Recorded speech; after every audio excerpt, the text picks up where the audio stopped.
Judul pembahasan kita hari ini adalah bagaimana membuat menu edit dan menu hapus atau delete ya di dalam sub setting user. Ya, ini sifat CRUD dari database ya. C-nya create itu menambahkan data, itu sudah kita kerjakan kemarin. Ya, dan sebelumnya ada di login, itu ada tombol untuk lakukan registrasi juga. Kemudian read menampilkan data, ini juga sudah kita kerjakan. Ya, menampilkan data itu bisa membaca data secara keseluruhan, bisa juga proses pencarian. Ya, proses pencarian ini nanti bisa menggunakan bantuan ya namanya data tabel. Dan kalau kalian mau membaca data tabel itu juga bisa nanti dipakai untuk pencarian per kolom. Jadi ada tampilan search di atas masing-masing kolom ini atau di bawah masing-masing kolom. Maksudnya apa? Maksudnya mencari per kolom. Kalau ini kan mencari untuk semua kolom. Misalkan saya ketikkan admin. Nah, admin itu kan ada di kolom berapa? Ada di kolom 1, 2, 3, 4, ada di kolom keempat. Tapi saya mencari lewat sini bisa. Ya, jadi pencarian ini sifatnya pencarian umum. Nanti kalau pencarian khusus, berarti per kolom. Saya ngetik di sini berarti untuk kolom ini, saya ngetik di sini untuk kolom ini dan seterusnya. Itu nanti bisa Anda baca lagi di tutorial data table. Dan kemungkinan besar setelah semua materi informatika ini selesai, sebelum berangkat magang kita nanti juga akan ada materi tambahan. Jadi akan kita bahas lagi bagi yang masih belum paham, kita ulas lagi ya, kemudian kita tambahkan dengan materi-materi baru. Misalkan bagaimana cara menggunakan data tabel yang lebih dalam ya. Itu bisa nanti kita bahas di pertemuan pengayaan tadi ya. Oke. Sekarang saya akan munculkan skrip dari tampilan halaman yaitu tentang user tadi ya. Ini desainnya. Ada tombol apa? Ada tombol edit dan ada tombol hapus. Edit di sini nanti fungsinya adalah untuk mengubah data user yang sudah terregister ke situ. Nah, untuk memfungsikan ini ada error 111 112. Oke. Nah, ini ya. Kemarin ada kelewat sedikit. Apa Pak kelewatnya? Ini kan kalau kita belum melakukan penambahan data apapun, itu username dan password itu kan tidak dikirimkan sama sekali. Maka perintah untuk menangkap seperti ini itu juga tidak akan sukses jalannya.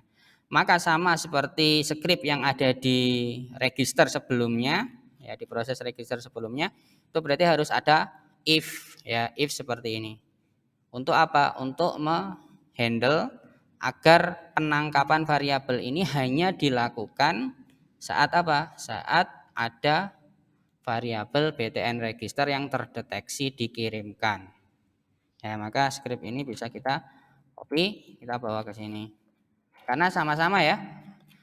Ini kan namanya btn register juga, btn register. Ya, itu taruh di sini.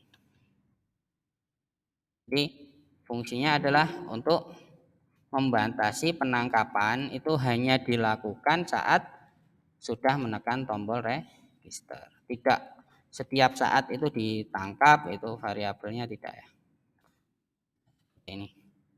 Karena pada saat dibuka pertama kali seperti ini kan, buka pertama kali saya ngeklik gini, itu kan belum ada proses tambah data, berarti variabel di sini tidak ada yang dikirimkan.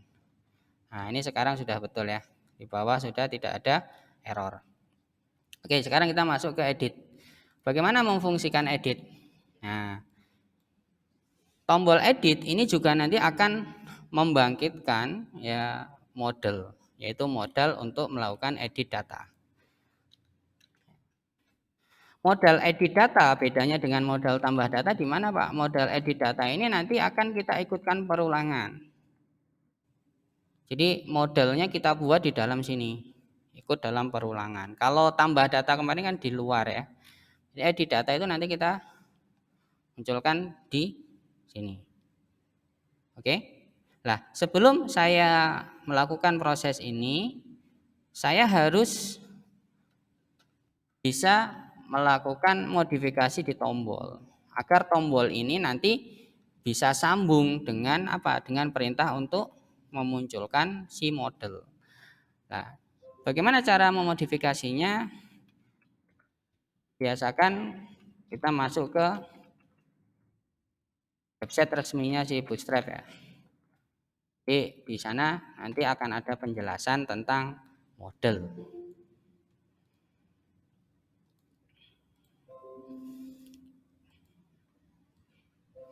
Ya, di sini model itu kan bisa, kemarin saya sudah contohkan, bisa dipanggil menggunakan tombol, yang mana tombol itu dilengkapi dengan properti namanya data toggle dan data target, ya kan? Nah sekarang kalau model ini saya copy ya, saya copy, kemudian saya letakkan di dalam perulangan di sini. Biasakan ngasih seperti ini agar tahu batas-batasnya. Nah, saya taruh di tengah-tengah sini script modelnya. Kemudian kita kemarin juga belajar bahwa untuk memanggil tombol ini harus dilengkapi dengan properti tadi ya. Nih. Nah, salah satu properti itu namanya data target. Nah, data target ini nanti harus memfire atau nyambung ke ID ini. Catatannya apa?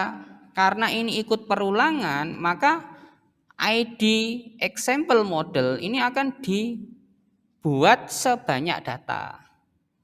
Misalkan datanya ada 9, ya ID example model ini akan dibuat 9 kali, dan itu tidak boleh. Kenapa? ID tidak boleh ada yang kembar. Paham ya? ID tidak boleh ada yang kembar. ID itu harus selalu berbeda. Tidak boleh ada yang kembar. Nah, kita buktikan saja dulu.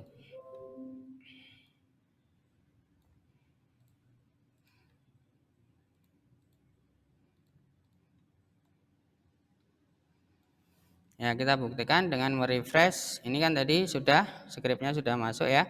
Dan ada ID example model di dalam perulangan ya. Ikut for each. Ikut for each. Kemudian ini saya refresh. Ya, setelah saya refresh berarti model itu sudah ikut dalam perulangan. Nah, di sini nanti kalau kita cek ya, kita cek di dalam body, mana bodinya?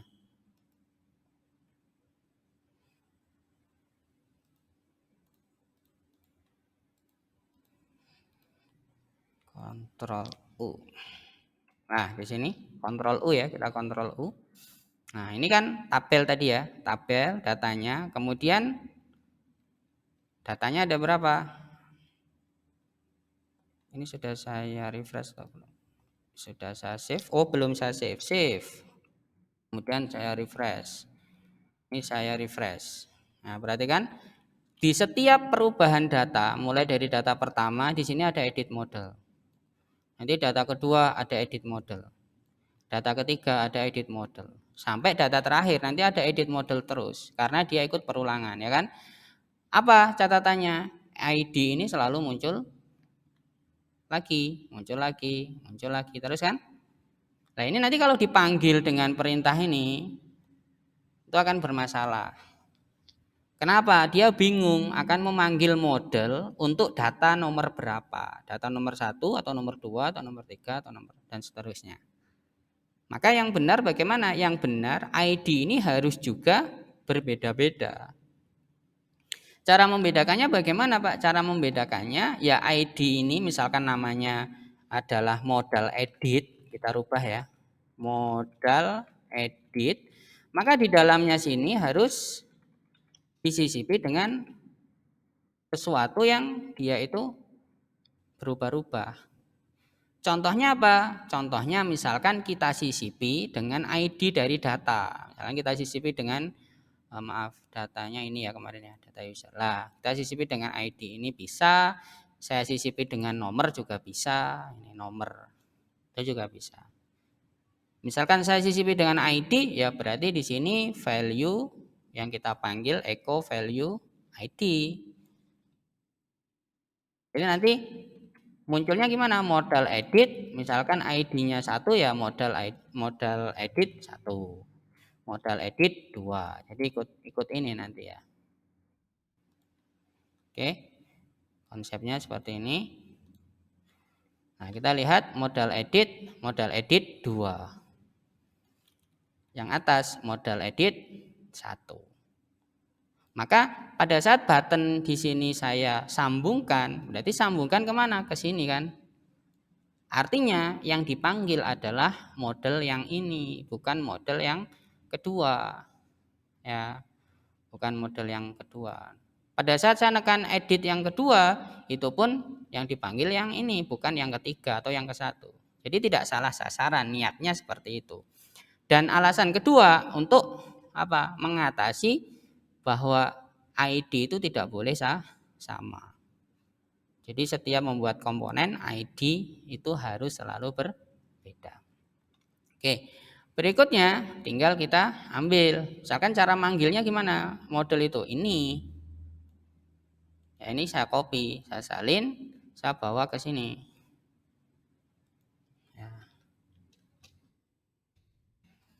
Bawa ke sini ya, ke button edit ini. Kemudian ID-nya saya ganti ya, saya ganti dengan model seperti ini.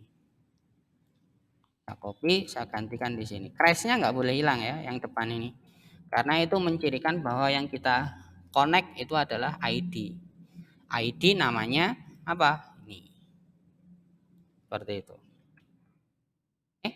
Kemudian kita uji coba. Nah, kan muncul ini. Buktinya bahwa benar bagaimana? Ya di dalam model itu kita munculkan data. Di sini kita munculkan data. Judulnya juga kita ganti. Misalkan ini adalah edit data user gitu. Edit data user. Edit data user, kemudian datanya yang dimunculkan bagaimana? Ya kita ambil dari form ini bisa. Dari form model tambah user ya. Kita taruh di sini. Taruh di sini. Kemudian value-nya kita isi. Yang awalnya kosongan. Jadi kalau kita panggil nanti kan kita panggil seperti ini, kita refresh, kita panggil dia kosongan. Nah, itu nanti kita langsung isikan ke sini. Ya, deal ya. Dan kita tambahi satu tampilan lagi yaitu ID. Ini saya copy, kemudian saya taruh atasnya. Atasnya sini. Nah, ini saya namakan dengan tipenya adalah text. Kemudian ini adalah ID user, ID-nya ID user, namanya adalah ID user ya, dan nilainya nanti value-nya, value ya. Itu akan saya isi juga dari membaca ID user. Bagaimana cara membacanya? Tadi sudah saya contohkan yaitu seperti ini. Nah, ini saya copy aja. Value-nya taruh di sini.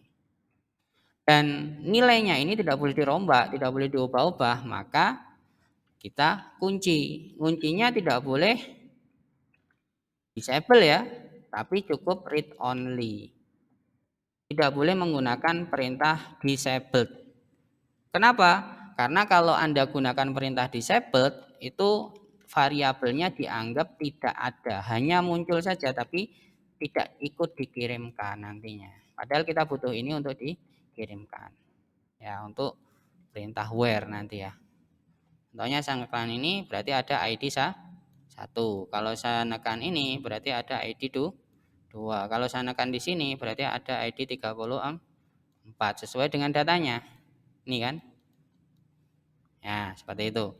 Sekarang untuk yang kedua username. Username berarti tinggal ngerubah, nambahi apa? Nambahi value. Ya, kita copy di sini. Kita copy kemudian kita paste. Ini nama user sesuai dengan kolom nama user. Nama user dan password. Lah, ini proses yang simple ya sebenarnya, tapi nanti harus jangan Anda makan mentah-mentah, harus Anda logik lagi tentang password yang kelihatan itu, biar passwordnya tidak kelihatan bagaimana, itu Anda logik lagi. Saya menanamkan dasarnya dulu. Kalau kalian butuh pemahaman lebih, kalian boleh menghubungi saya. Ya, untuk password ya value-nya berarti di sini nama kolomnya adalah password. Kemudian apakah cukup ini? Ya tidak. Ya, tidak cukup ini. Kok tidak cukup, Pak? Iya, karena kolomnya yang nanti bisa diedit oleh si admin kan masih ada. Misalkan statusnya. Admin nanti bisa mengaktifkan atau mempasifkan sebuah user. Atau tipenya dari tipe biasa dijadikan admin, misalkan itu admin juga boleh merombak. Ya, berarti di bawah sini, di bawahnya ya seperti ini kan. Ini ID-nya, ini email usernya, kemudian ini passwordnya yang nanti bisa diedit. Nah, di bawahnya nanti ada pilihan lagi untuk status dan tipe user yang bisa dipilih. Oke. Nah, ini kita panggil lagi dari form. Kita minta model ya, minta tampilan. Contohnya misalkan saya untuk tipe, saya akan menggunakan model-model radio ya, radio button. Radio button itu model-model seperti ini ya. Nanti ada aktif, ada pasif, tapi yang inline, mode-mode inline berarti model yang seperti ini 1 2 ya. Oke, ini saya copy, saya butuh hanya 2 saja, saya copy kemudian saya taruh di sini sambil dilihat hasilnya ya, sambil dilihat hasilnya tampilannya sudah sesuai keinginan atau belum. Kalau belum, berarti kemampuan dari bootstrap Anda ya, otak-atik bootstrap yang kalian sudah pelajari itu nanti bisa dipakai di sini. Kalau sudah, ya berarti sudah gitu kan. Tinggal menamai variabelnya. Oke. Jadi saya kasih keterangan, ini ID, kemudian ini adalah nama user, kemudian ini adalah password, dan ini nantinya status user. Nah, di posisi ini ya. Jadi kata-katanya bagaimana? Kata-katanya berarti di sini aktif, ini pasif. Oke. Ambil dilihat dulu tampilan desainnya sudah cocok sesuai keinginan atau belum. Kita refresh. Nah, aktif pasif ya, sudah cocok ya. Seperti ini kanan kiri maksudnya. Satu lagi kita buat untuk berikutnya adalah di bawahnya aktif pasif. Oh, maaf. Di sini itu tipe user. Karena pilihan tipenya hanya 2, maka saya manfaatkan radio lagi. Tapi kalau pilihan tipenya cukup banyak, Anda bisa menggunakan combo ya. Combo box itu model-model yang pilihan seperti ini. Ya, seperti ini. Kayak ini. Admin, user, apa gitu. Atau saya pakai ini, ya enggak apa-apa ya. Saya gunakan yang mode kecil aja. Yang mode kecil mana tadi? Pilihannya ini ya, yang paling bawah mode kecil. Atau yang standar berarti yang nomor 2, yang ini. Ini saya copy, kemudian saya bawa ke sini. Sambil dilihat tampilannya sudah betul atau belum. Jadi baru kita modif sisanya. Nah, di sini ya. Nih, kemudian nanti kita turunkan untuk buttonnya. Nah, button ini Biar turun kita kasih wadah dulu. Kasih wadah, misalkan wadahnya adalah div, gitu kan. Dan di sini kita kasih kelas, kelasnya adalah margin atas, kita naikkan menjadi 2. Baru ini kita masukkan ke dalam wadahnya sini. Lebar wadahnya full, ya call 12. Nanti tampilannya bisa nah seperti ini. Atau ini mau ditaruh di tengah, boleh di tengah, berarti text center. Desainnya nah seperti ini bisa. Ya, yang ini pun agak diturunkan sedikit bisa. Yang ini kita tambahi MT2. Dan pilihannya ini kan masih muncul hanya satu ya, default select, maka kita tambahi. Nambahi itu namanya option. Optionnya ditambahi.